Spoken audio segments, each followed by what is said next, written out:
So a lot expected to happen this morning to help shepherd us through this announcement and its implications. We're now joined by Stevie O'Brien, former Chief of Staff for Liberal Ministers, currently Senior Advisor with Macmillan Vantage, Cole Hogan, Conservative Digital Strategist, Principal at GT, and George Soule, former Director of Communications for the NDP, now Principal at Syntax Strategic. Hello to the three of you. Hello. So again, we're now, two important things we're waiting here. The Prime Minister resigning as Liberal leader, although it seems that he will stay on as leader as the party decides who will take his place, as well as the formal word that Parliament is now prorogued. I'll begin with a very broad question here, and I'll begin with you, Stevie. Is this to be expected for all the pressure that's been mounting on the Prime Minister for weeks, for months, and certainly over the break as we start to hear from the Ontario caucus of the Liberal Party, the Quebec caucus, the Atlantic caucus? Was this to be expected? I'd say this started after Toronto St. Paul's last summer, and that we've seen it slowly building and gaining momentum. And by the time Chrystia Freeland left, it, I think, became almost inevitable at that stage. But it wasn't just started then; it had started before. Yeah. Cole, what do you say? Yeah, I think there was, 6 by-election losses in a row. There was dwindling support in the polls over and over again. Over the Christmas holidays, you saw the Angus Reid poll that had the Liberals at 16%. Modeled out, I think it showed them in 4th place with 6 seats. You had Chrystia Freeland resigning, obviously, multiple other ministers stepping down. Ontario caucus, Quebec caucus, Atlantic caucus, all indicating their lack of support for the Prime Minister. I was always of the mind that Trudeau would run again, and he was their best bet, being what I think is their strongest campaigner. Now I think he's seen, the mounting evidence to the contrary, that, even if he wants to stay in and fight, he would face a historic loss, and now it'll be somebody else's problem. I'll pick up on that point in a moment, but George, I'll get you to offer your thoughts on the inevitability of this moment. Yeah, I mean, I agree with what's been said. I think, over the summer or even last spring and then going into St. Paul's for sure, it took a while, but we finally started to see some Liberals who could read a poll.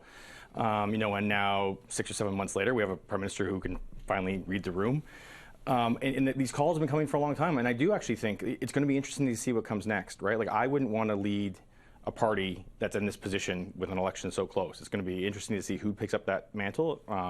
We've seen Prime Ministers in the past, Kim Campbell, Michael Ignatius, like, people fall off the cliff, and I think it can be really damaging to the Liberal Party. And I think right now we have an important time with these Trump negotiations, and the Liberals, our governing parties, can be focused on themselves again. I think all of this is a complicating factors for what's going on. I think it could have been averted had the Prime Minister, as I said, read the room 6 months ago. But we're in the position we're in now, so it's going to be interesting to see what exactly he says and if his caucus and party then agrees with him, and let's move forward with the plan that he announces. You say 6 months, but of course, the Prime Minister has been trailing in the polls for much longer. I'm sorry, did you want to jump in on that? I was just on the inevitability, I'd said before, starting at Toronto St. Paul, but I do think that moment where Chrystia Freeland was told she was no longer Finance Minister but asked to deliver the Fez was the sort of really the breaking point. It could have, before that happened, I thought, this is going to go along until June. They have a deal with the NDP, or at least they'll be able to maybe vote by vote get by until a budget. And that sort of just shattered at that moment. Yeah, okay. So why Chrystia Freeland? And I'll pick up on my point afterwards. But, why Chrystia Freeland? Because that seems to be very much the fatal blow on this. What was it about that resignation that essentially sent the party into a tailspin? I think it was the first time we saw a cabinet minister speaking up, and not just any cabinet minister, but one that has, broad name recognition, known across the country, and is respected amongst caucus. I think she gave other caucus members some cover to say, okay, I'm not going out there alone. I'm not the tall poppy. It sort of broke the dam. What did you say to that, Cole? Yeah, I think these are the points of Liberal hubris that historically have defeated the Liberal Party in similar situations to this. If I go back as far as I can think, when Lester Pearson became leader of the Liberal Party, he got up in question period for the first time against Prime Minister Diefenbaker and said, after Diefenbaker was just elected to a minority government, and he said, you should do the smart thing and resign and hand it over to us Liberals. And obviously, Pearson was eviscerated for these comments, and Diefenbaker was elected, with 2 back back-to-back majority governments. So I think that there's always these points of, massive hubris from the Liberals before they face electoral defeats. And I think that Chrystia Freeland's resignation was a signal to a lot of people in cabinets and MPs broadly, Liberal supporters who said, okay, it takes a lot of political arrogance to think you have the sway to ask a finance minister to bite the $20 billion bullet and then you're going to be replaced the next day. Obviously, it didn't happen exactly like that, but I think that was the straw that broke the camel's back in terms of patience from Liberals, ministers, members, MPs. They were like, all right, this has gone on too far, and obviously that got through to the Prime Minister at some point. Mm-hmm. Well, I have to say, when Chrystia Freeland resigned, the morning of the fall economic statement, in a conversation I was having with a couple of our journalists here on air, I said, I think the problem here is when you have someone as loyal as Chrystia Freeland was in the position that she held, it meant that no Liberal was safe, measured up against the Prime Minister's desire to stay on and fight. Why do you think Chrystia Freeland's resignation was so fatal for the Prime Minister? Well, I think that's exactly it. I mean, and I won't go back as far in history as Cole did, but which is impressive.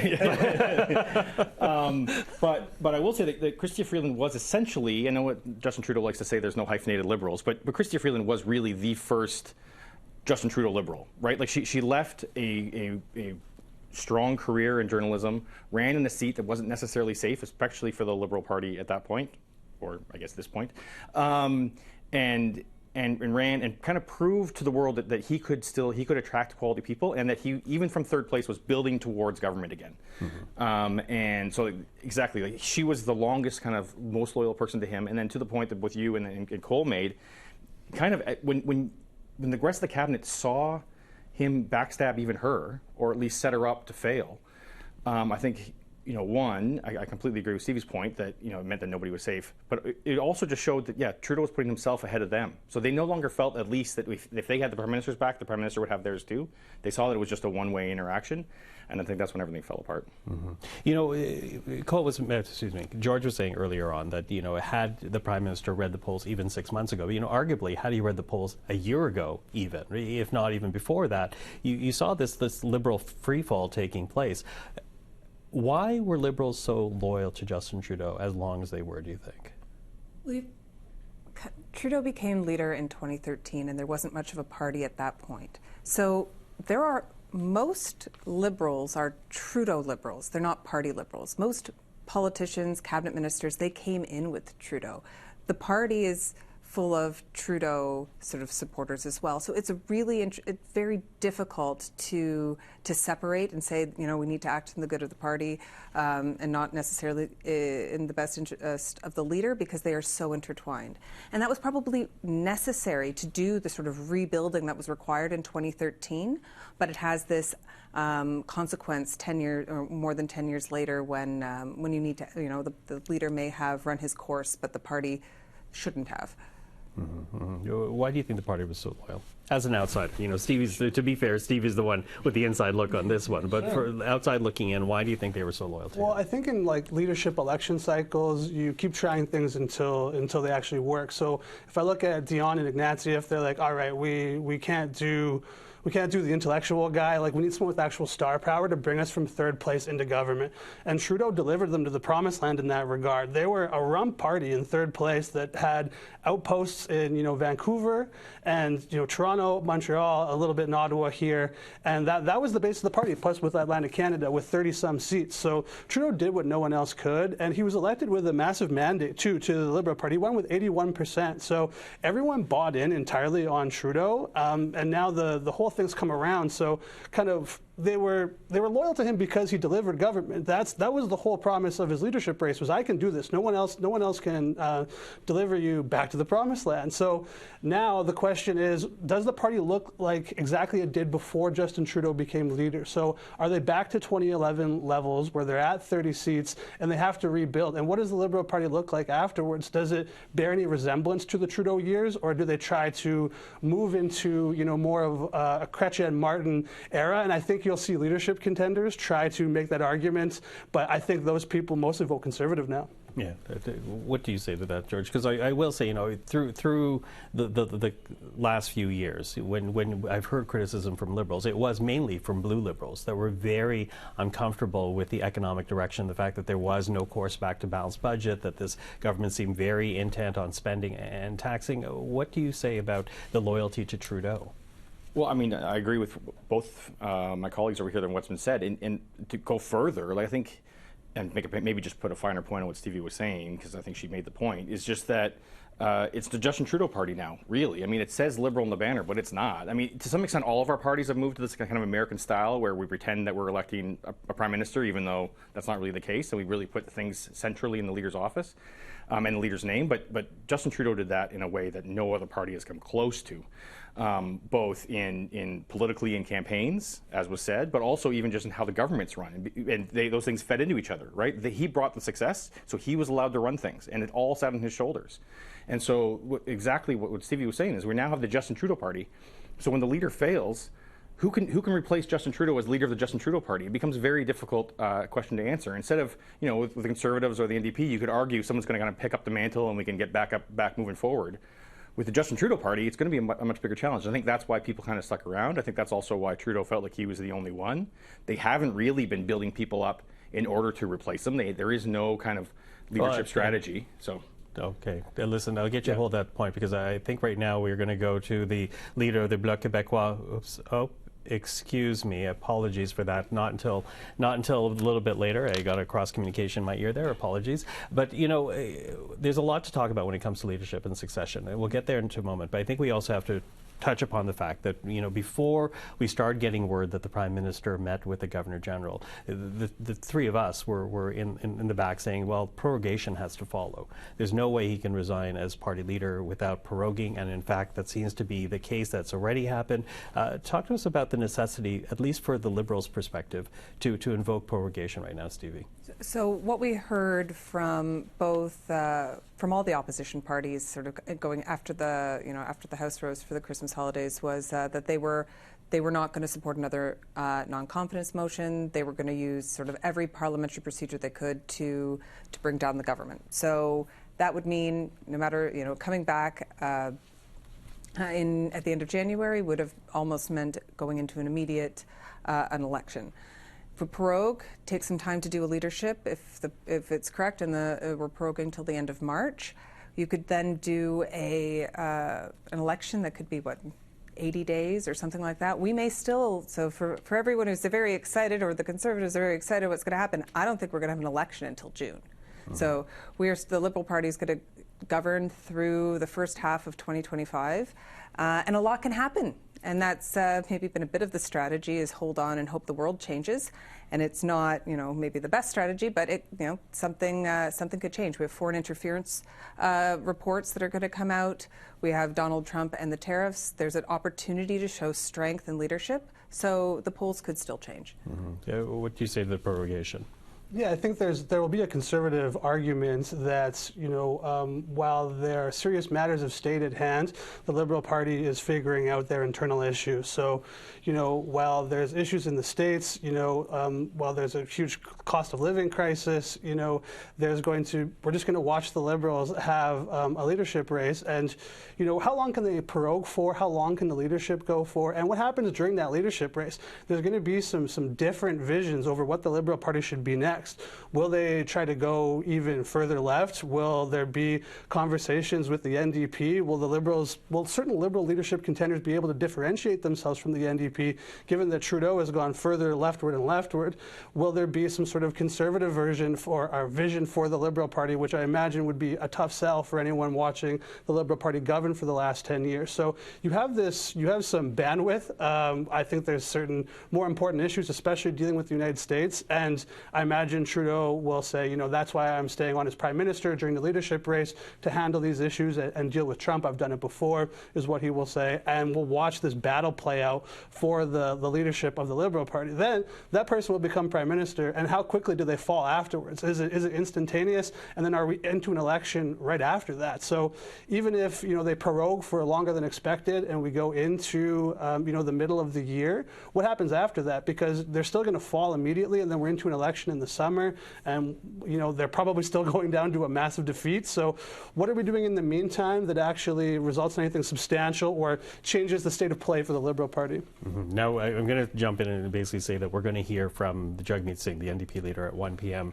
Eastern Time this afternoon, responding to whatever the Prime Minister says right now. But when Stevie talks about, perhaps we're looking at Liberals still in power until June, I think part of that is who's the dancing partner here for the Liberals to stay? Because as much as Conservatives want to pull the plug now, the NDP or the Bloc Québécois would, if not all three of them, I think, actually have to join together to bring down this government. So is the NDP willing to do that? I know the Jagmeet Singh said that they are ready to bring down the government. Do you think after prorogation they'll be willing to do it instantaneously?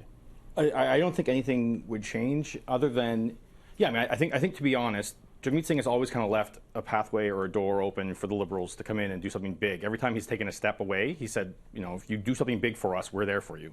And I think right now, what he was clear about was as long as it's Justin Trudeau as leader, they're done. And he's also gone further and said we're going to vote against confidence regardless. I do think if a new leader came in and was like, we're going to do the next phase of pharmacare or something, he's not going to stand back and say we're not going to support that. But I actually agree with Cole in that I think the end is inevitable. I think that you're going to see what's going to be interesting, and I say interesting, as a spectator, but as a Canadian, it's going to be hard to watch. Is while Justin Trudeau and or whoever is negotiating with Donald Trump in the coming 3 months, Donald Trump's going to also be watching Liberal leadership contenders maybe argue for different things than what is being argued at the bargaining table by the Prime Minister and his folks. And on top of that, you're going to hear Pierre Poilievre and Jagmeet Singh putting their own visions forward. So, Trump, who loves to mess around in bargaining and making a deal, is going to be able to say, look, I don't have to listen to any of you because no one knows who's going to be in charge next. And I think that's going to be detrimental, to Canadian workers. I think that's, and people in general, I think that's something we have to watch. And I think that it's one of the challenges. But I do think that, I think we're going to election pretty quickly upon return. But again, the government actually has, at least for some time, the ability to kind of juggle those dates around, and so can push that back a little bit, but it won't be long. It's not the first time one of you mentioned Donald Trump, so let's pick up on that point, because we're actually 2 weeks away from his inauguration as U.S. president. How important is it right now that the Prime Minister try to convey a sense of stability? How possible is that in this moment in time, considering how unstable the future of the Liberal Party actually is right now? Well, as we were talking, I was thinking about, if you're running for leader, do you have to step out of cabinet? And if you do, who's going to be left in cabinet to deal with Donald Trump? Because I think the people we would most trust with that task within the Liberal caucus are Dominic LeBlanc, Chrystia Freeland, maybe Anita Anand. And so if they're stepping away from those roles to pursue something else, I don't know who's going to be doing having those conversations. Maybe it will still be with Prime Minister Trudeau. Yeah, Cole? I think if you have, okay, so say that there are cabinet ministers who want to run for the Liberal leadership, and they're like, all right, in order to do so, I need to step down from the negotiating table with Trump and my seat at the cabinet table. What's to stop Donald Trump from seeing issues about how Liberal leadership contenders would deal with Donald Trump? What's to stop him from just mentioning that while the negotiations are going on, while the Liberal leadership is happening? It's like, well, leadership candidate X says Y, but the other candidate says A, B, and C. That could be used against you in negotiation, and Trump's certainly not above doing that. So I wonder if that doesn't warp, Trudeau, I'm guessing, will stay on, part in argument because he wants to stay and deal with Donald Trump while the Liberal leadership race happens. But I think that that introduces more volatility than it solves for. George, what'd you say to that? Well, yeah, and I don't think Pierre Poilievre's above it either, to be honest, right? So, he's going to be wanting to play against those divisions. And to Stevie's point, cabinet ministers don't technically have to leave cabinet, but if they stayed in, then again, those three people who are potentially running against each other, and if not in this race, will definitely be running in the next one against each other, are sitting around the table, supposed to be having one message, but all wanting to have a sort of different message that they tell Liberal partisans. Which goes to another level of we don't even know who is a Liberal Party member because there's not really members. So this whole thing gets quite complicated while we're trying to juggle a very important point. Okay.